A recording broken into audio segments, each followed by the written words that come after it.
Luke. All right, big weekend for the Arizona Wildcats right now. Let's get started here. A lot to talk about. Colorado, Utah, vice versa. Lots to get to. Let's get started. You are Locked On Wildcats, your daily podcast on the Arizona Wildcats, part of the Locked On Podcast Network, your team every day.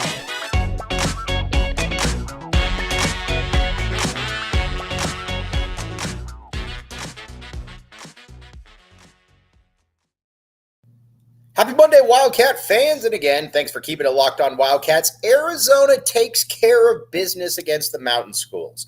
Now, how many times have we talked throughout the season about how Arizona kind of plays to its level of competition? And when you look at their resume, when you look at their schedule, when you look at everything that's gone down, it's pretty hard to argue that that isn't the case. I mean, case in point. You beat teams like Tennessee. You beat teams like Utah. UCLA. You beat teams like Creighton, San Diego State, Indiana. I can keep going on and on. And then you lose to Washington State. You lose to Stanford. You get pummeled by Oregon. I can just keep going on and on down the list.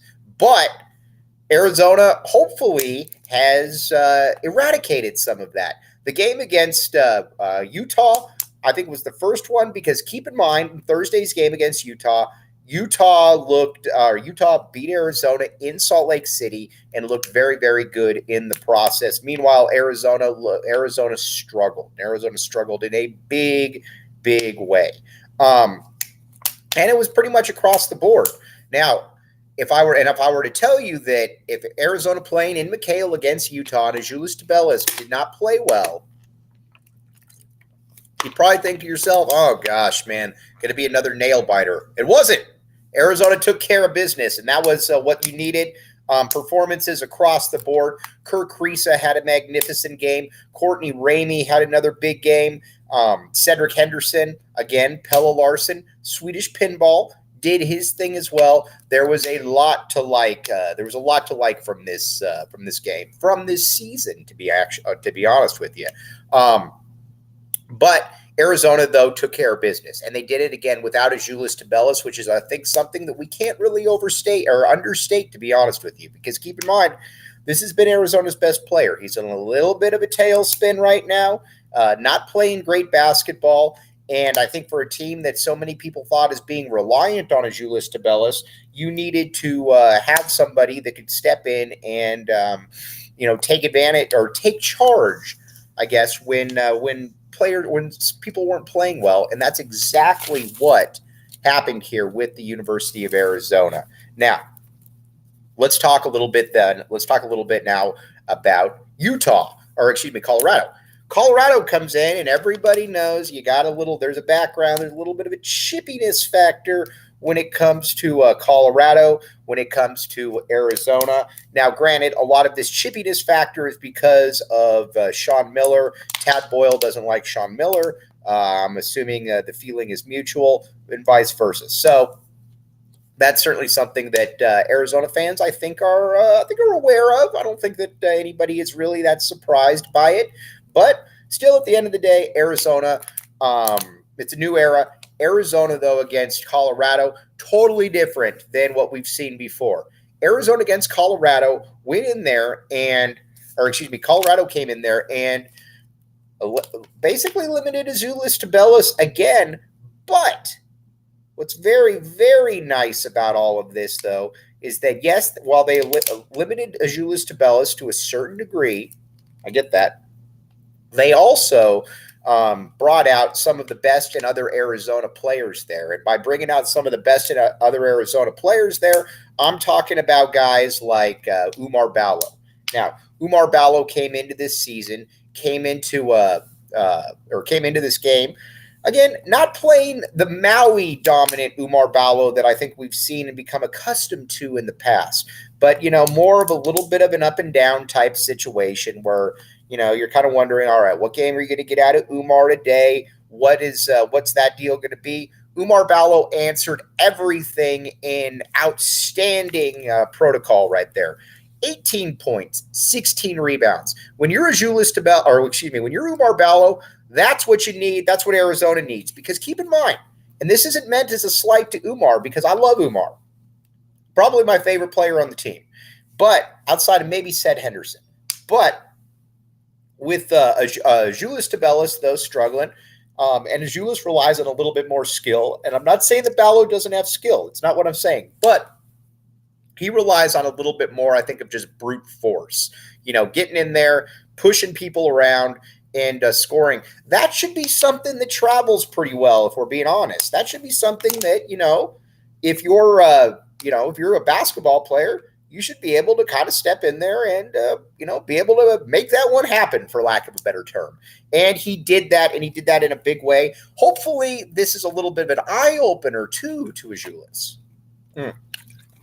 And to Ouma, that, yes, Azuolas, we need you to be there, but Ballo has your back, and he has your back to the fullest. It was an impressive performance there by the big guy, and hopefully more of that, because when you stand next to Ballo, and anybody that has stood next to Ballo knows this to be a fact, this is one of the biggest men you will ever see in life in general. He is huge. He is massive. And, again, just a big, big guy, and he did what Arizona needed him to do right there. Very, very happy with what Ballo has been able to bring to the equation. And now let's talk about Pelle Larsson. Pelle Larsson coming off the bench is Larry Bird, essentially. Pelle Larsson off the bench, I've never really seen anything quite like it. He goes into these games and as a starter, and I mean, we've all seen it. I'm not breaking any news here, but we've all seen it. He struggles in spots where I guess the lights are on him. I don't know, for lack of a better term. But as a bench player where he can come in, he's got kind of the feel of the game down and all of that good stuff, then he's kind of a different player. The Swedish pinball that brings out the best in the pinball right there. And from assists to defense to timely scoring, he's just a different player. Whatever they're doing at Arizona, and if it ain't broke, don't fix it. Keep him coming off the bench. I don't care if he's coming back I don't care if he comes back next year and is an All-American. He will come off the bench.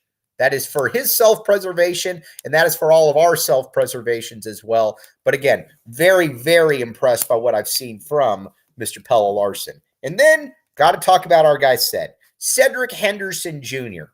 Big time performance here. Maybe his game of the season, maybe his game of his career, to be honest with you. He was absolutely fantastic. And you watch him out there, and he does a little bit of everything. Scores the ball, plays a little bit of defense, doesn't do anything dumb. Great player. And I think he's perfect in that starting lineup, to be honest with you. There's a lot of times you get guys that, for whatever reason, just aren't comfortable in are comfortable in the starting lineup. And I think Henderson might be one of those guys, because he just is playing with a little bit of a refound confidence, a little bit of a refound flair. And I think that's what you like, though, about it. And that's what you're certainly hoping to see more of if you're the University of Arizona. More of, not less of. And but again, big tip of the cap for big tip of the cap from Tommy Lloyd for being able to make all of this happen, because he mixes and matches the roster, and it's impressive again what he's been able to do. I think that again, Arizona fans should be incredibly happy with what they've seen here. Arizona now is 25-4 on the season, and Tommy Lloyd is coming close to the NCAA record for wins in a season by a coach. And again, that is that's something that we can't really take lightly right here. Now, with the University of Arizona, though, what are you looking forward to now? Well, you know what? I don't think we've even seen the best that Arizona has to offer, because again, Pelle Larsson, or excuse me, sorry about that. Kylan Boswell coming off the bench. Kylan Boswell is a different dude. He's a guy that, as a sixth man, you name it, Kylan Boswell can do some really, really good things out there. And he's shown it time and time again. Each time I watch Boswell, I'm thinking to myself, man, he is going to be really, really, he's going to be really, really good next year, the year after that. He's going to be an all-conference type dude.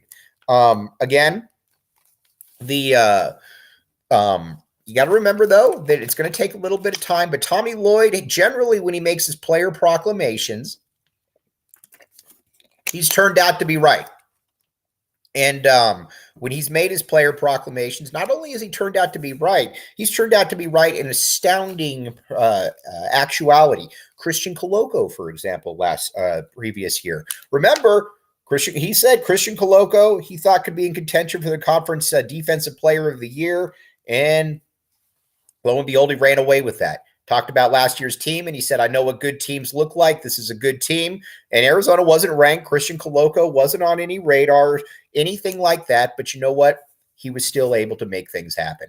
And so, again, Tommy Lloyd knows what he's talking about. So when he says that Kylan Boswell is going to be one of the best players that has come through the University of Arizona, or at point guards, I take it with a little bit of grain of salt because I don't ever see him being Bibby, Stoudemire, Terry, but man, he's good. He's really, really good, and he's growing on the fan base, pardon the pun. He's growing on the fan base in a big way. He's been incredibly impressive. That was a massive get by Tommy Lloyd, and quite frankly, I didn't see Kylan Boswell doing much this year. I thought that Kylan Boswell thought it would take him some time, thought that he would, thought it would take him a little bit of time, and that he would come in here and it would be a little bit of a struggle. Hasn't been a struggle at all for him. He's been very, very impressive as the season goes on. Love seeing that. So again, I think we're kind of at this point where you know that it's a 7-man rotation. You got Ouma Ballo, you got Courtney Ramey, you got Kylan Boswell, Henderson, Pelle Larsson, Kerr Kriisa, Azuolas Tubelis. So you're going to go with those 7. I would love to see a little bit more of the 4 peaks out there, but doesn't really feel like that's going to happen. Tommy Lloyd knows what he's doing, though, so I'm not going to get on Tommy Lloyd for that one. All right, LinkedIn, something that also people know what they're doing. Check out LinkedIn. Get the applicants you need for free. LinkedIn Jobs, sponsored by LinkedIn. All right, everybody knows somebody that has utilized LinkedIn in the past. And the reason that everybody utilizes LinkedIn is because it works. People like it. You can go on there, again, go into LinkedIn /LockedOnCollege, post your job for free, and you will be very happy with the results. Again, there's a reason that everybody uses LinkedIn. It's because it works. Check it out, linkedin.com /LockedOnCollege. Post your job for free. I've gotten jobs through LinkedIn. You probably have, or you know somebody that has. It works. Check it out. All right, now this is going to be a recruiting segment right here, so let's talk a little bit about it. We're going to focus here in on Didon Thomas, point guard out of Nevada. Didon Thomas, as many of you know, his father was a grade at UNLV. Right now, it looks like Houston, UNLV, Arizona. Those are kind of the guys. Thomas would be a great, great fit here. Again, he wouldn't come in next year. He'd come in the year after, where Kylan Boswell would theoretically be a junior at the time. If you could get Didon Thomas, that would be a huge mark, because then your point guard recruiting is essentially done for a couple years, because you already got a big-time dude in Boswell, which we can already tell. And then you follow him up with Didon Thomas, you would be pretty well put right there. The other guy that's obviously in the mix is Zoom Diallo. Diallo, another great player. I don't feel as great about Arizona's chances of possibly getting him, but you would love to be able to see that one happen. Okay, that's been your segment by LinkedIn. We're going to take a quick break. Come right back with you.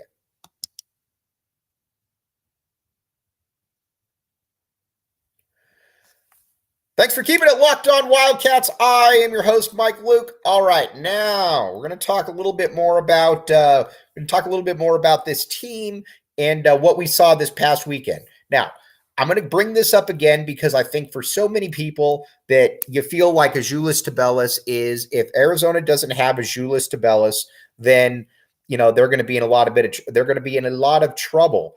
And yes, that's certainly is the case.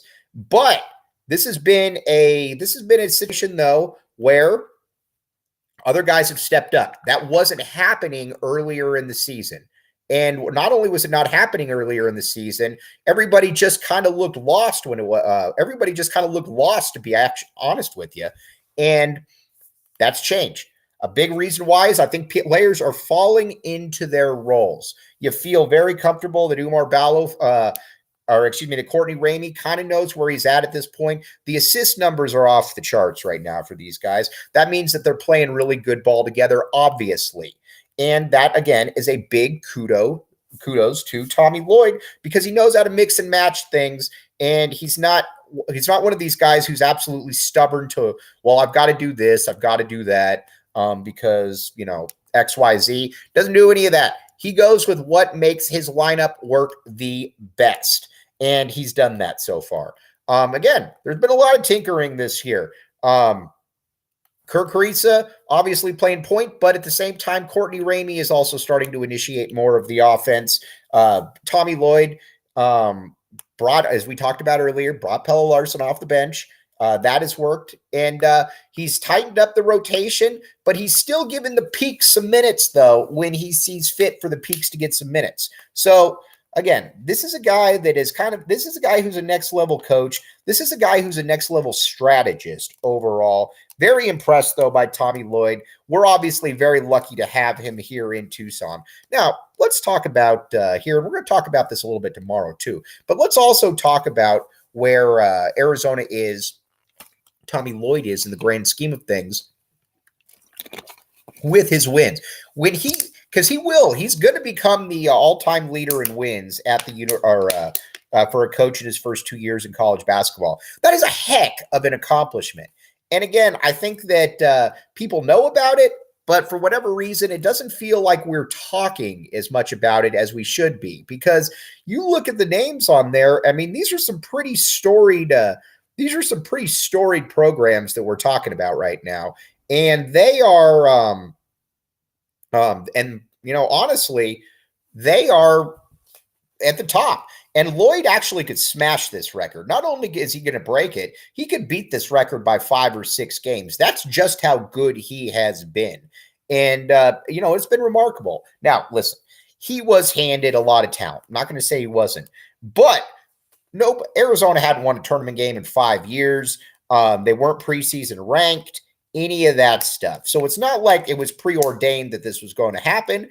But, again, he was handed a good team. Bill Guthridge, on the other hand, if my memory serves me well, he took over for a Final Four team at North Carolina. It's a little bit different in my book, but either way, not to minimize either one. But one thing that we can't minimize, though, is Built Bar. All right, Built Bar is based out of Utah, and the reason that it's based out of Utah, or one of them that you might think, is because it's very it's for big, strong people. And you know what? The people out in Utah are strong, and they are big, and they are lively.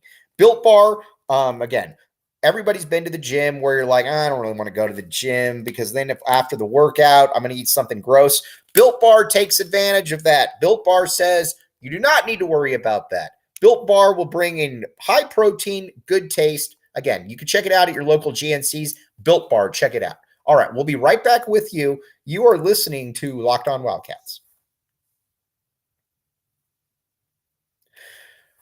Thanks for keeping it Locked On Wildcats. I'm your host, Mike Luke. All right, now, Arizona needed to win this homestand in resounding fashion, and they did just that. Very nice performance there by the Wildcats. And not only was it a very nice performance by the Wildcats, it was a performance where I think you can look at it and say, man, there's a lot to build on right there, because there was a lot of questions about Arizona playing to the level of its competition. And not only did it not play to the level of competition, even when its best player didn't play well, they still smashed the level of competition in front of them. And again, you got ASU coming to town next week. I expect Arizona to crush ASU. But again, great time to be a Wildcat fan. All right, we're going to talk tomorrow about what each player needs to do going forward to secure that number 1 seed, and what the importance of that number 1 seed would be for the University of Arizona. But as always, you have a great Monday. Appreciate you all. You have been listening to the Locked On Wildcats podcast.